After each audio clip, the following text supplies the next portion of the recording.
नमस्कार, मैं अमित और आप देख रहे हैं आंखें न्यूज 24। बिहार विधानसभा चुनाव में विकासशील इंसान पार्टी की नाव सड़कों पर उतरेगी, जो पार्टी के विजन को लोगों तक पहुंचाएगी। वीआईपी गवर्नमेंट के संस्थापक और बिहार के पूर्व मंत्री मुकेश सहनी ने बताया कि नाव सभी विधानसभा क्षेत्रों में पहुंचेगी और महागठबंधन के विजन को प्रचारित करेगी। गठबंधन पूरे बिहार में खास करके युवा के लिए, महिला के लिए, गरीब बुजुर्ग के लिए, सामाजिक न्याय के लिए हम लोग लगातार लगे हैं। जो मोदी जी ने 2014 में खास करके लोगों को, युवा को उन्होंने संबोधित किया था और युवा में काफी जोश आया, गरीब, पिछड़ा, दलित सभी में जोश आया कि एक पिछड़ा समाज का बेटा देश का प्रधानमंत्री बनने के लिए जा रहा है। और उन्होंने वादा किया था कि हर साल 2 करोड़ युवा को नौकरी देंगे, विदेश से काला धन लाएंगे, सबके खाते में 15-15 लाख रुपया देंगे, किसान की आय जो है दुगुनी करेंगे। और कई तरह का उन्होंने जितना उनको बोलना था उन्होंने बोला और देश के जनता ने उन पर भरोसा किया और 2014 में उनको सरकार में लाए, 2019 में सरकार में उनको लाए, 2024 में सरकार को लाए बीजेपी को और मोदी जी को। लेकिन आप देख रहे हैं कि किस तरीके से देश में महंगाई बढ़ रही है, किस तरीके से हमारे देश का अर्थव्यवस्था नीचे जा रहा है। जब मोदी जी आए तो उस समय में हमारे देश में डॉलर जो था 60 का नीचे था और आज डॉलर देखिए कि 90 के आसपास पहुंच चुका है। आज देखिए कि विदेश नीति हमारे एक भी हमारे देश से बगल पड़ोसी देश से हमारा अच्छे संबंध नहीं है। तो वो सारे चीजें जो विदेश नीति है वो उसमें कहीं ना कहीं फेलियर है, तो युवा को रोजगार देने में फेलियर है।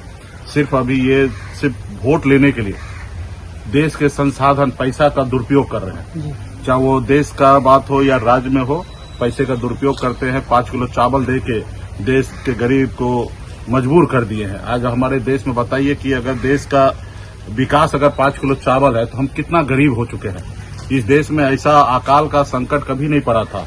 हम सुने हैं, बुजुर्ग से सुने हैं कि 1971 के समय में जब पाकिस्तान हिंदुस्तान का जब लड़ाई हो रहा था उस समय में देश में अकाल पड़ा था, जो खाने के लिए लोग मोहताज था और उस समय में सरकार के तरफ से मदद मिलता था इस तरीके से। आज बताइए कि आज 21वीं सदी में देश दुनिया इतना विकसित हो गया, ऐसे समय में 5 किलो चावल में अगर लोग उतर गए और देश का 80 करोड़, 1-2 लोग नहीं 80 करोड़ लोग अगर 5 किलो चावल का अगर इंतजार करता महीने भर का, तो आप समझिए कि हम कितना पीछे चले गए, कितना कमजोर हो गए।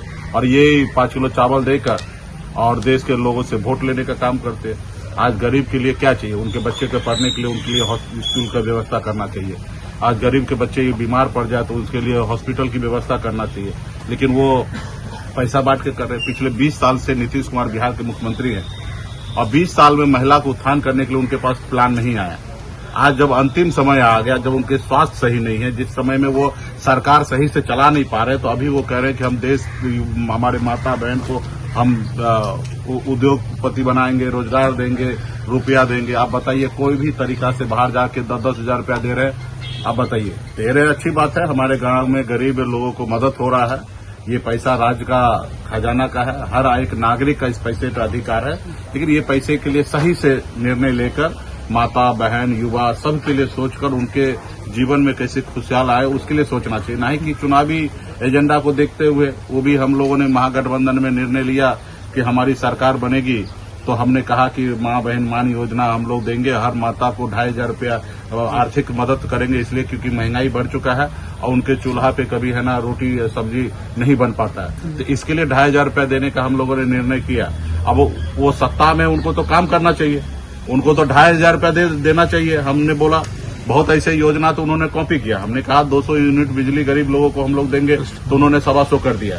तो खैर वो 125 किए हैं, जब हम सरकार में आए तो हम 200 करेंगे। अभी हम बिहार के जनता कहेंगे कि 125 का मजा लीजिए।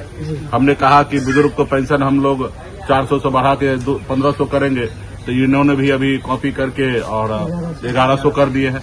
तो खैर ये भी हमारी ही जीत है। उसी तरीके से माँ बहन मान योजना को लेकर हम लोगों ने घोषणा किया, मोदी जी ने उसके बदले में 10,000 रुपया नीतीश कुमार जी बांट रहे हैं। तो 10,000 रुपया में बताइए कहाँ पे उद्योग होने वाला है। आप पूरा रूल को ताक पे रख के और काम कर रहे हैं। तो खैर वो सब ठीक है और बिहार की जनता से यही अपील करेंगे कि अगर आपको लगता है, खास करके माता बहन से, कि आपको लगता है कि आपकी जिंदगी में उत्थान करने के लिए 10,000 रुपया दिया है, तो निश्चित तौर पे आप अमित शाह मोदी जी के लिए और नीतीश कुमार जी के लिए सोचिए। और आपके दिल में अगर लगे कि ये सिर्फ वोट के लिए पैसा दिया है, तो निश्चित तौर पे उनको वोट नहीं देना चाहिए, क्योंकि हम लोग पूरे राज्य में जब से बाबा साहब भीमराव अम्बेडकर ने जब से हमको संविधान बनाया, गरीब पिछड़ा के साथ हमेशा इसी तरीके से शोषण हुआ। हम लोगों को लोग पैसा देकर, दारू देकर, मुर्गा देकर हम लोगों का वोट लेते रहा है। इस बार हम लोगों ने देश में हर लोगों को जागरूक हम लोगों ने किया कि अपने बच्चे का भविष्य 500 रुपया में और दारू को बोतल में बेचना नहीं है। इस तरीके से हम लोगों को जागरूक किया और ये लोग रात के अंधेरे में आके पैसा बांटकर और किसी गांव में गरीब पिछड़ा दलित के बस्ती में जाकर वोट लेने का हमेशा काम किया है। लेकिन हमारे लोग जब जागरूक हो गए तो यही काम जो अनलीगल तरीके से कर रहे थे वो अभी लीगल तरीके से कर रहे थे। अभी से पहले जो नेता ब्लैक मनी चोरी करके रखते थे, कमाते थे 5 साल और फिर लास्ट आवर में उनको अपना खजाना खोलना होता था, गरीब लोगों को देना पड़ता था, तो वो इस बार नहीं करके इस बार सरकार का ही खजाना खोल दिए हैं, यानी कि अनलीगल काम कर रहे हैं लीगल तरीके से। तो खैर बिहार के जनता, युवा सभी लोग समझ रहे हैं और इस बार बिहार में नीतीश कुमार जी का विदाई तय है, बदलाव होना तय है। इस बार महागठबंधन की सरकार बनना तय है और 20 साल हो चुका है और नीतीश जी अस्वस्थ भी है। आप देख ही रहे हैं कि किस तरीके से उनका स्टेटमेंट होता है, किस तरीके से वो बोलते हैं, किस तरीके से करते हैं और वो कोई ये नहीं है। वो ऐसे जगह पे हम भी पहुंचेंगे, उम्र में एक उम्र का पड़ाव होता है, उसमें इंसान के साथ ऐसा होता है। कल हमारे साथ भी होगा। हमें सिर्फ फिक्र ये है कि हम हमेशा नीतीश जी को अपना आदरणीय माने हैं, हमेशा मानते रहेंगे, पूजनीय है। गरीब पिछड़ा दलित का बात हमेशा उठाते रहे। ये बात अलग है कि बीजेपी के गोद में है तो अभी वो सब चीज से दूर है, लेकिन हमेशा जब भी उन्होंने काम किया तो हम लोगों ने उनको हमेशा अपना नेता माना है।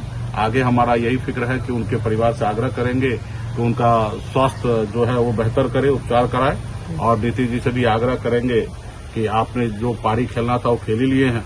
अभी आपके विचार को लेकर चाहे वो मुकेश सहनी हो या चिराग पासवान हो या तेजस्वी, यही लोग लेके बढ़ेंगे। ये बीजेपी वाला कभी आपके विचार को आगे नहीं पहुंचाएंगे। तो इसलिए आप अब रिटायरमेंट लीजिए और हम लोगों को आशीर्वाद दीजिए और बिहार में महागठबंधन का सरकार बनवाइए। अच्छा, वीआईपी पार्टी इस बार बिहार विधानसभा में कितने सीटों की मांग कर रही है? देखिए, मांग तो करना क्या है। देखिए, महागठबंधन में हम लोग हैं और सब पार्टी के पास अधिकार है 243 सीट लड़ने का और चुनाव आयोग के वेबसाइट पे या चुनाव आयोग के गाइडलाइन के अनुकूल गठबंधन नाम का कोई शब्द नहीं है। हम लोग आपस में एक चर्चा करते हैं क्योंकि सब पार्टी के पास अपना कुछ न कुछ ताकत होता है और हमारा मानना है कि हम अकेले जब चुनाव लड़ेंगे, बिहार में कोई भी पार्टी अकेले चुनाव लड़ेंगे तो उसका रिजल्ट जो है वो 0 होना है और वही सब पार्टी दल मिलकर अगर लड़ते हैं तो ज्यादा से ज्यादा सीट जीता जाएगा और सरकार बनेगा गठबंधन का। तो 243 सीट है, 6 दल है और सब पार्टी का अपना अपना जनाधार है। तो इस नाते हम लोग आपस में बैठकर सीट का शेयरिंग कर लेंगे। आज भी रात का बैठक है, फिर लगातार हम लोग बैठक करके 2 से 3 दिन में सारा पिक्चर क्लियर हो जाएगा। पार्टी 2 मार्च में ही ब्लू प्रिंट बनाया है कि आने वाले समय में 60 सीट लड़ेंगे। वीआईपी पार्टी का राज्य में सरकार बनने पर डिप्टी सीएम होंगे। तो ये सब चीजें हैं, ये गठबंधन के प्लेटफॉर्म पे है, मीडिया में है, लेकिन सीट मेरे लिए मायने नहीं रखता, हमारे लिए विचार मायने रखता है। सीट आगे पीछे जो भी होगा, लेकिन हमारे लिए है कि सरकार बनाना है और खास करके मिथिलांचल में से मैं आता हूं और इधर बरसों से विकास से कोसों दूर है। तो हमारा कोशिश होगा कि हमारी सरकार हम बनाकर हम सरकार में जब वजूद में आएंगे तो मिथिलांचल के लिए खास करके दरभंगा, मधुबनी, सहरसा, सुपौल ये सब एरिया में आप जानते हैं कि बाढ़ से लोग पीड़ित होते हैं और आज से नहीं सैकड़ों साल से।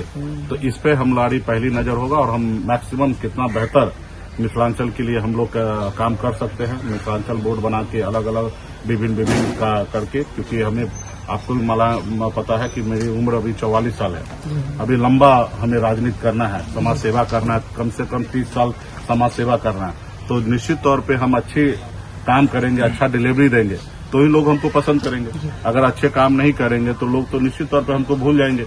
तो हमारा कोशिश होगा कि हम ज्यादा से ज्यादा मिथिलांचल के लिए और पूरे बिहार के लिए काम करें।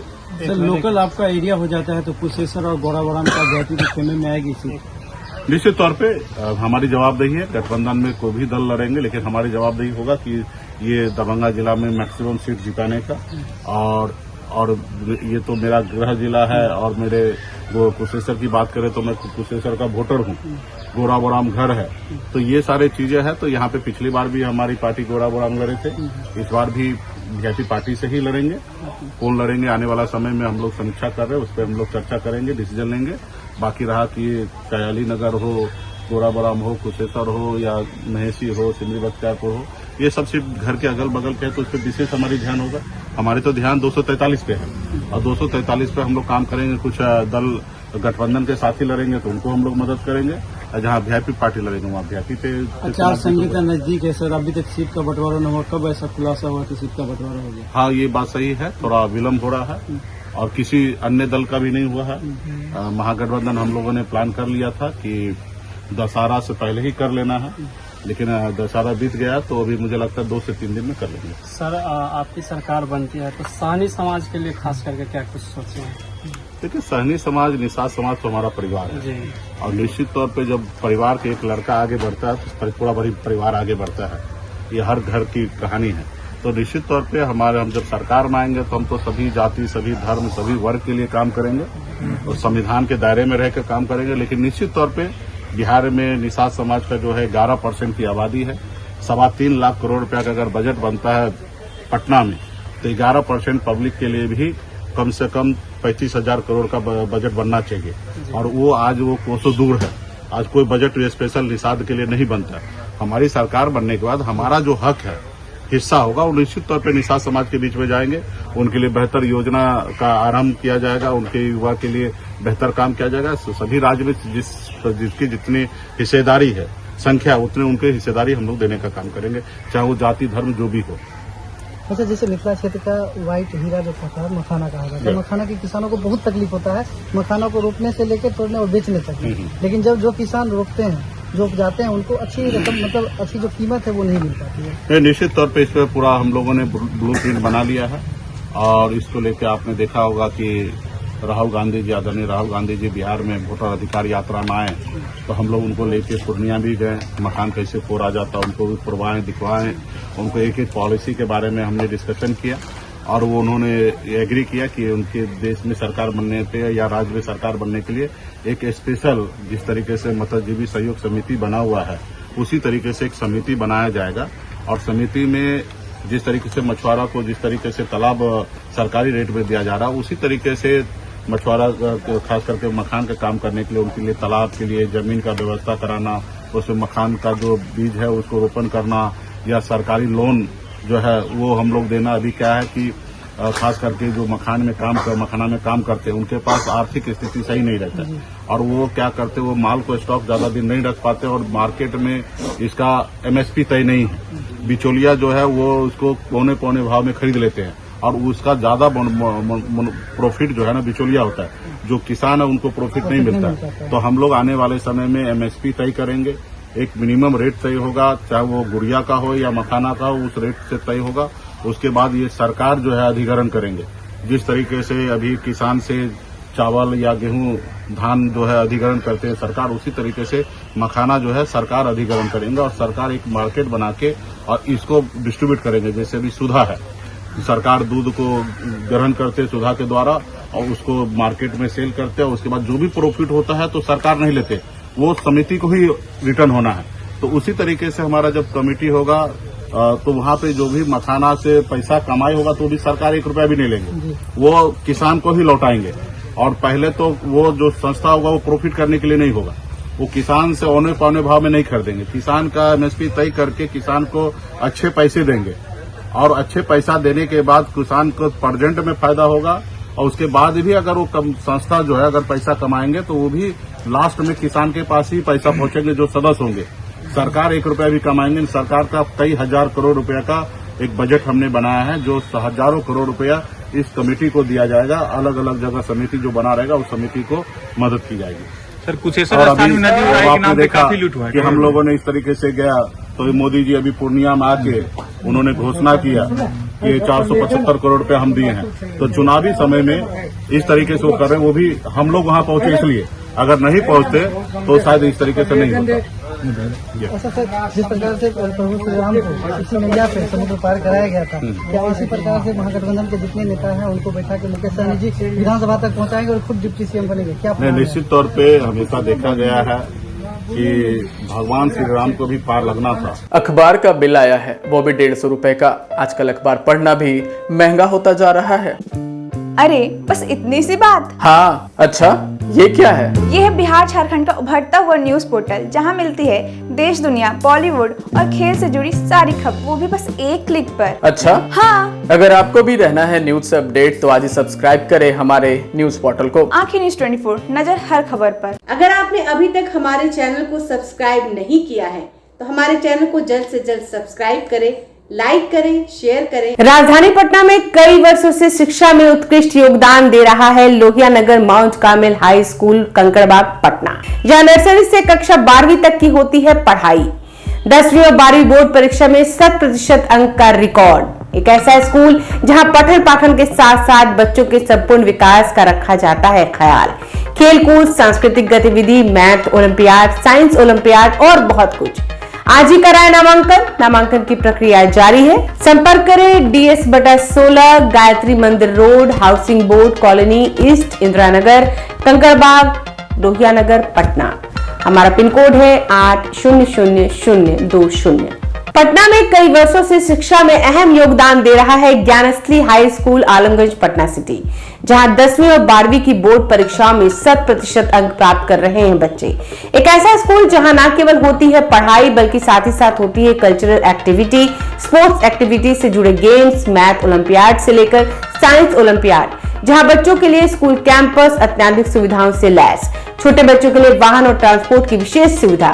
तो देर किस बात की, आज ही कराएं अपना नामांकन Gyansthali high school Alamganj Patna city में, जहां नामांकन की प्रक्रिया जारी है। संपर्क करें पुलिस चौकी Alamganj main road near Alamganj थाना, पटना, बिहार 800007।